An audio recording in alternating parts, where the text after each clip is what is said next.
another story that broke this last week before Sunday's victory over the Bills, we received some breaking news courtesy of Ian Rappaport that Bill Belichick apparently signed a lucrative multi-year contract prior to the season, aka, I'm not going anywhere despite the rumors.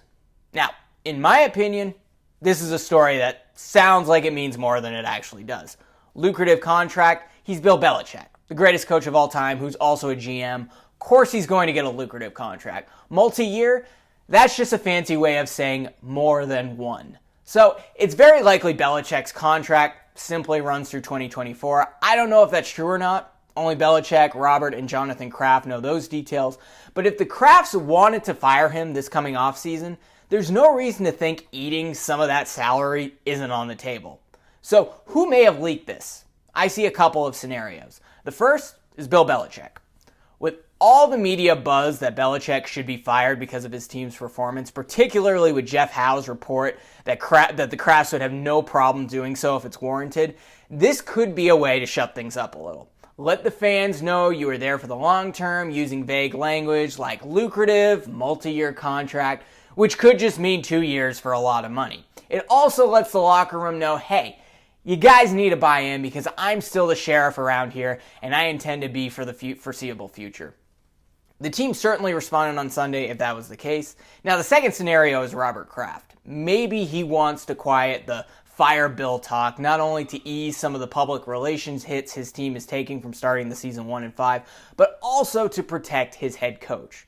Relationships are important to Kraft, and why would he want to fracture that with the greatest coach of all time, one that's put so much money in his own pocket?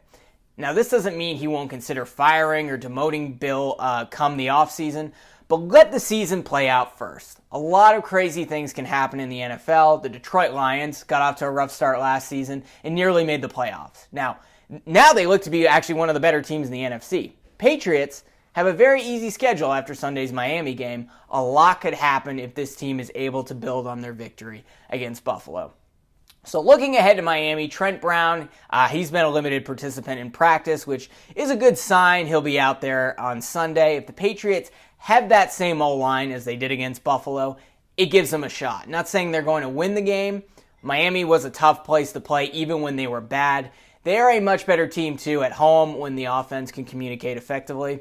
That said, Tyreek Hill missed Wednesday's practice, so that's something to watch. If the Dolphins are without their best weapon, it becomes a great equalizer, especially with some of the Patriots' defensive backs getting healthy.